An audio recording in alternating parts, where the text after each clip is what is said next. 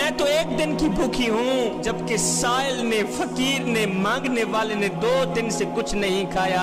جاؤ میری روٹی پہلے اسے دے کے آؤ۔ ہے اپنا پیٹ کاٹ کاٹ کے لوگوں تک پہنچاتے رہے۔ سیدہ فاطمہ الزہرا نے جو لباس پہنا ہوا تھا اسے 12 پیبند لگے ہوئے تھے۔ میرے نبی کی پیاری بیٹی سیدہ فاطمہ الزہرا کو جس روپ میں بھی دیکھو آپ بے مثل اور بے مثال نظر آتی ہیں۔